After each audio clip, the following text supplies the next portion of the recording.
करीब पहुंच जाएंगे कि हर सीट पे आप जीतने की ताकत है। आप लोगों ने भाईचारा बनाया, इकट्ठा हुए, और इकट्ठा होने के बाद बहन मायावती जी ने भी जब देखा कि इकट्ठा हो गए तो उन्होंने भी 9 जून 2005 को याद रखिए कि जब ब्राह्मण समाज का हमने आखिरी सम्मेलन हुआ उस समय किया था लखनऊ में, बहन मायावती जी मुख्य अतिथि के रूप में थी।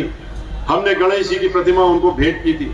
उन्होंने ले जाकर के माइक में जो पहले शब्द बोले थे वो कहा था कि हाथी नहीं गणेश है, ब्रह्मा विष्णु महेश है। और ये कहने के बाद उन्होंने अपनी बात शुरू की थी और उन्होंने ब्राह्मण समाज से कहा था कि आपकी तैयारी को देख करके मैं अपनी पार्टी का पुराना नारा कि जिसकी जितनी संख्या भारी उतनी उसकी हिस्सेदारी, उस नारे को हम बदलने का काम करेंगे। और उन्होंने उसी दिन बदल दिया और कहा कि जिसकी जितनी तैयारी उतनी उसकी हिस्सेदारी। और ब्राह्मण समाज को उन्होंने बढ़ चढ़ करके हिस्सेदारी देने का काम किया। 40 सीटों में चुनाव लड़े थे, 85 सीटों में चुनाव लड़वाने का काम किया और 45 लोग जीत करके आए, जहां पहले सिर्फ 3 लोग जीते थे, 45 लोग जीत करके आए। आपके सामने बैठे हुए 2 पूर्व विधायक। और इतना ही नहीं, उन्होंने 1-2 नहीं 15 मंत्रालय, कैबिनेट मंत्री उन्होंने ब्राह्मण समाज के लोगों को बनाने का काम किया। उन्होंने 15 से ज्यादा MLC बनाने का काम किया ब्राह्मण समाज के।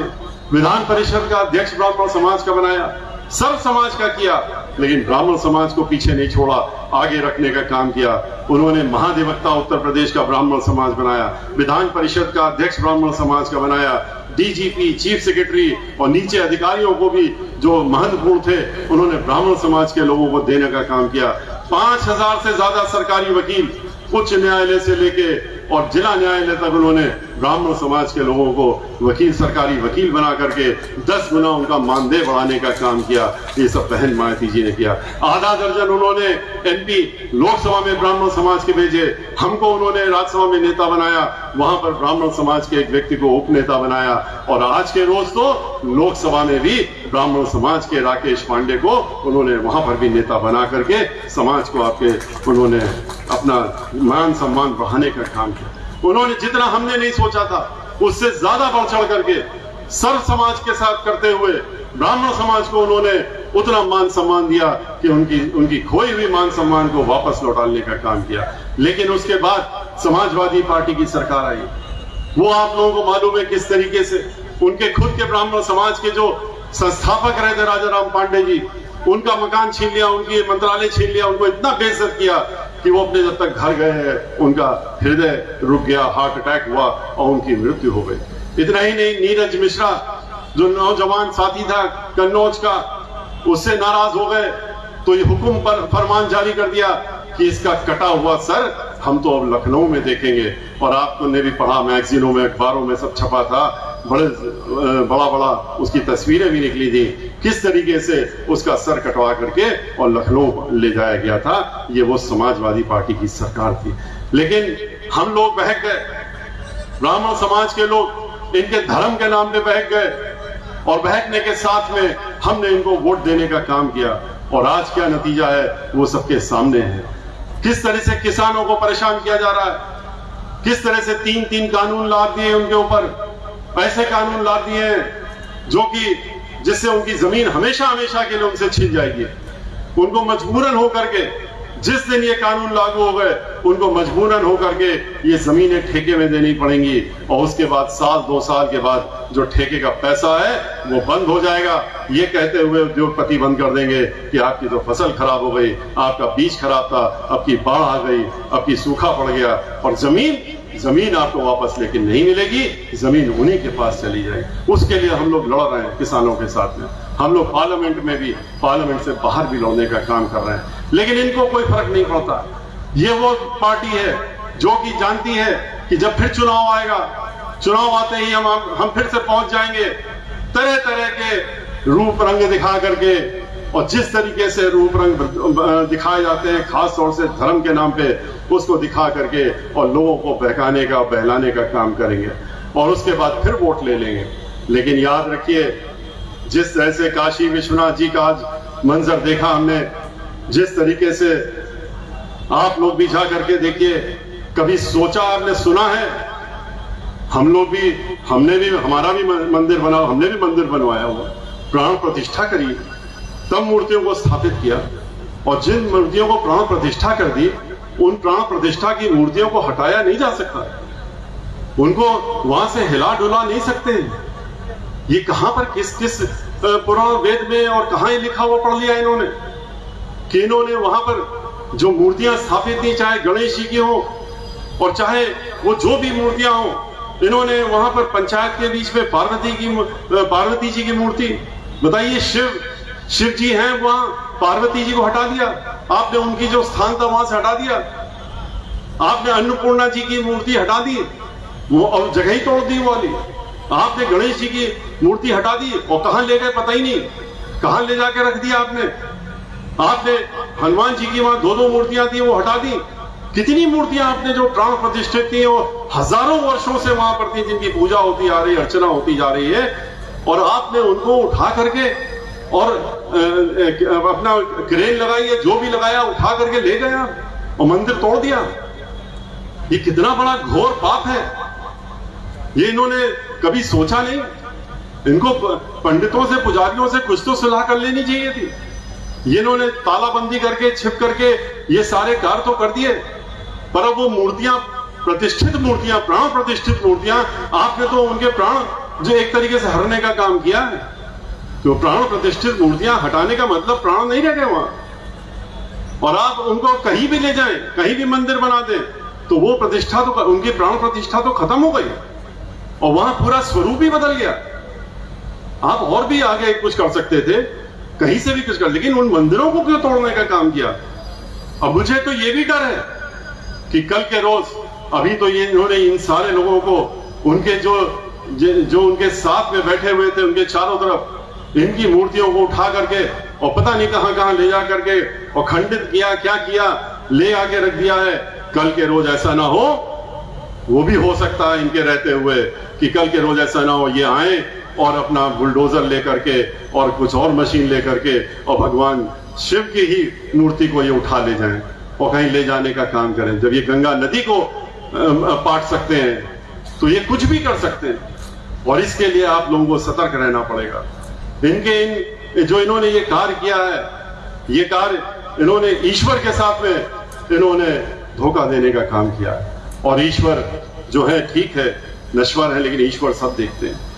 और जो जिस तरीके से आज मंदिरों पे कब्जा कर रहे हैं, वो भी किसी से छपा नहीं है। एक एक करके मंदिरों का अधिग्रहण कर रहे हैं। जो कानूनन ट्रस्ट बना उसको खत्म कर दिया। अब कमिश्नर जो है वो 90 करोड़ रुपए कहां ले गए, कहां खर्च कर दिए, कोई नहीं पूछने वाला। वो किस खाते से निकाल रहे हैं, किस बजट से निकाल रहे हैं। आज घाट में जो जितने भी वहां पर पुरोहित हैं, घाटों में भी, घाट भी आप बनारस का देखिए, बनारस में क्या काम किया इन्होंने। बनारस की सड़कों में, गलियों में तो आज हम कल से घूम रहे हैं, कोई भी कार्य हमको तो नहीं होता हुआ दिखा। हमको जो बड़ा वाला फ्लाईओवर है, खाली एक यही दिखा जिस कार्य को हमने किया था अपनी सरकार में। ये फ्लाईओवर वहां खड़े होकर के एक बार नहीं कई बार हम आए और बनवाने का कार्य हुआ था। इस फ्लाईओवर को बहन मायावती जी की सरकार में 2007 से जो 12 की सरकार थी उसमें बनवाने का काम हुआ था।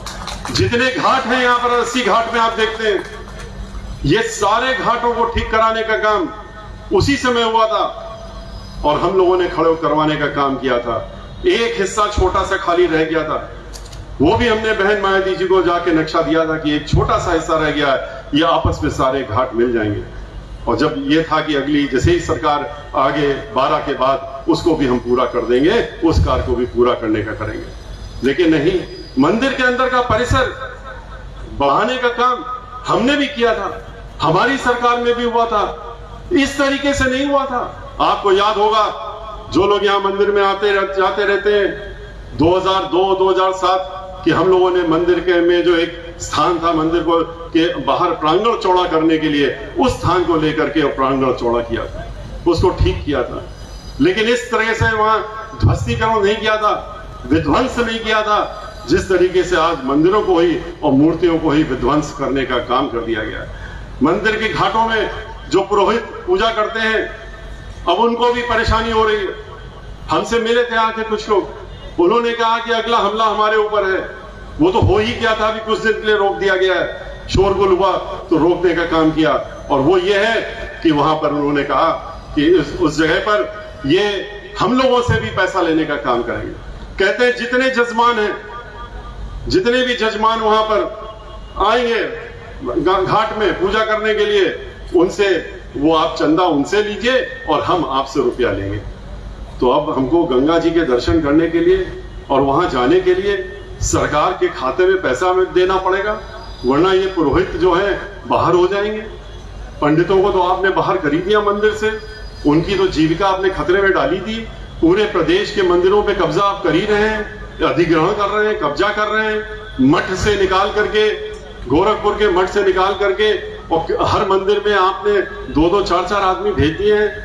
कहा कि जाओ जहां ब्राह्मण पुजारी हैं वहां जाके बैठ जाओ और बैठ करके धीरे धीरे उनको बाहर करने का काम करो और अपने कब्जे में मंदिरों को ले लो। तो ये आखिर क्या सोच है इनकी? ये उसी तरह की सोच है जैसे कि आज जब हम लोग अभी गए थे वहां पर, यहाँ पर आपके शहर में एक हनुमान प्रसाद करके अंध विद्यालय, आप सभी लोग जानते हैं, बहुत पुराना विद्यालय, अंध विद्यालय।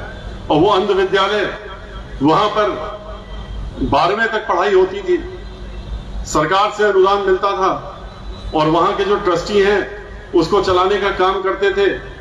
लेकिन आज ट्रस्टियों ने सरकार को अपने हिस्से में कर लिया है, अधिकारियों को यहाँ के लोकल उन्होंने मिलाने का काम कर दिया है। और किस तरह से मिलाया है, कैसे मिलाया जाता है वो आप लोग भी जानते हैं। और वहां पर अंध विद्यालय में ताला बंद कर दिया गया है, वहां पर पढ़ाई रोक दी गई है।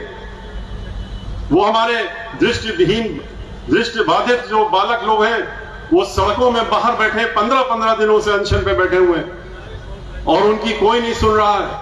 पुलिस ने जाकर के जरूर लाठी चलाई, उनके ऊपर डंडे मारे, एक का पैर टूट गया, प्लास्टर बंधा है, क्योंकि आपके आने में जो देरी हुई इसीलिए हुई क्योंकि हम पहले वहां पर गए थे, उनसे मिले, उनसे मिल करके आने के बाद हम आपके पास आए थे। और जिस तरह की उनकी व्यथा, 12वें दर्जे तक का स्कूल है, कहते हैं अभी 6ठे दर्जे तक खाली चलेगा।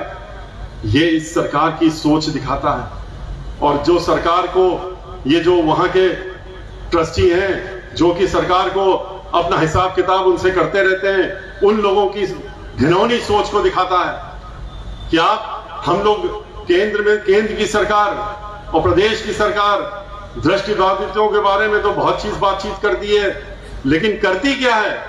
करने के मामले में जो सामने दिख रहा है वो करती है। और उसी जगह बहन मायावती जी की सरकार थी। हमारे दृष्टिबाधित बालक चाहे यहाँ के वो पूरे देश के जानते हैं, उन्होंने, हम 35 वर्षों से इन दृष्टिबाधितों के लिए मुकदमे भी लड़ रहे हैं, अदालतों में भी गए, और जब सरकार बनी तो हमने जब जो बन पड़ा हमने उनके लिए करने का काम किया। पूरे प्रदेश में दृष्टिबाधित बालिकाओं के लिए स्कूल नहीं था, हमने बहन मायावती जी से अनुरोध भर किया था, उन्होंने इन लड़कियों के लिए स्कूल बनवाया, एक नहीं कई स्कूल बनवाए, इंटरमीडिएट दिए, बच्चों के लिए दिए, उनकी सुविधाएं करी। और जब 2007 की पूर्ण बहुमत की सरकार आई तो उन्होंने फिर इन दृष्टिबाधितों के लिए और समस्त विकलांगजनों के लिए उन्होंने लखनऊ में 175 एकड़ की जमीन में एक विकलांग यूनिवर्सिटी बनाने का काम किया विकलांगजनों के लिए, जो कि डॉक्टर शकुंतला मिश्रा के नाम से, हमारी पूजनी माता जी के नाम से यूनिवर्सिटी है वो। और डॉक्टर शकुंतला मिश्रा यूनिवर्सिटी में जो है वहां पर दृष्टिबाधित बच्चे पढ़ते हैं, अन्य विकलांगजन पढ़ते हैं, और पूरी दुनिया में अपने आप में अकेली एक यूनिवर्सिटी है जो उस तरह की है। लेकिन यहाँ पर क्या हो रहा है, यहाँ पर एक स्कूल चल रहा है, उस स्कूल के बच्चे हमारी यूनिवर्सिटी में आए हैं, हमारे कॉलेज में आए। हम लोग हर वर्ष दृष्टिबाधितों का पूरे पिछले 20 वर्षों से पूरे देश के दृष्टिबाधित बच्चे बुलाते हैं, 7 दिन हमारे साथ में रहते हैं और 300 के ऊपर आते हैं। यहाँ जो बच्चे मिले थे उनमें से भी आते थे और वहां पर हम उनका क्रिकेट मैच कराते हैं, उनके और खेल कराते हैं, उनका कल्चरल प्रोग्राम कराते हैं और उनको हर तरह का इनाम और प्रोत्साहन देने का काम करते हैं। लेकिन आज जो उनकी स्थिति यहाँ पर देखी, उसको देख करके हमें बहुत अफसोस हुआ और उनके लिए हमें जो भी करना पड़ेगा, जो भी लड़ाई लड़नी पड़ेगी, हम तो जरूर लड़ेंगे।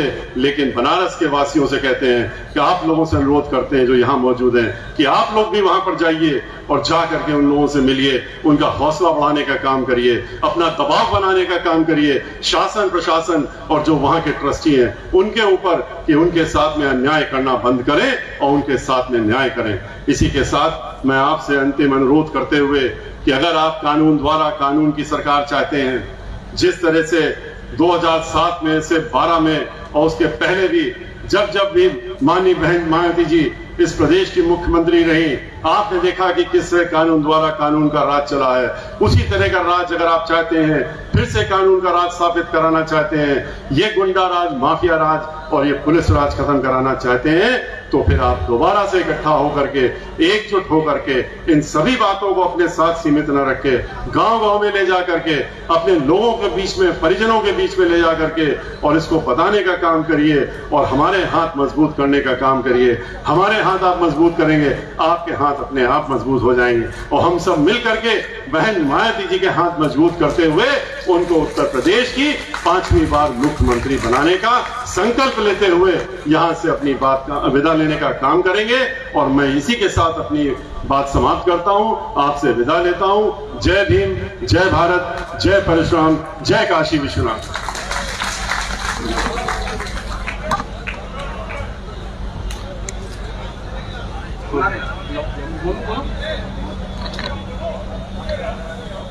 धन्यवाद आदरणीय मुख्य अतिथि।